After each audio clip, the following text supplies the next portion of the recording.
আমাদের পাশের বাড়ির এক আন্টির মেয়ে প্রচন্ড সুন্দরী ও প্রাপ্তবয়স্ক হওয়ার পরেও বিয়ে হচ্ছিল না। এই নিয়ে আন্টি অনেক বেশি চিন্তিত ছিলেন। প্রায় প্রায় আমাদের বাসায় এসে বলতেন বলতেন যে একটা ভালো পাত্র দেখে দিতে, কেননা বিয়ের বয়স পার হয়ে গেলে মেয়েদের কটু কথা শুনতে হয়। আপুটা মাশাল্লাহ খুবই সুন্দরী ছিল, কিন্তু যেই পাত্রই দেখতে আসতো সেই পাত্রই নাকি রাতে খুব ভয়ানক একটা স্বপ্ন দেখতো এবং সেই ভয়ে বিয়ে ভেঙে দিত। এ নিয়ে আপুটার অনেকবার বিয়ে ভেঙে গেছে।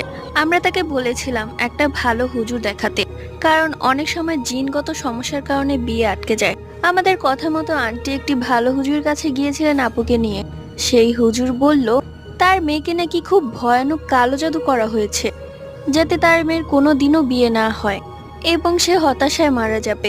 এটা শুনে আন্টি খুবই চিন্তিত হয়ে পড়লেন। হুজুর আরও বলল যে এটা তার কাছের আত্মীয়দের মধ্যে কেউ একজন করেছে। এরপর হুজুর সে কালো জাদু কাটিয়ে দিলেন।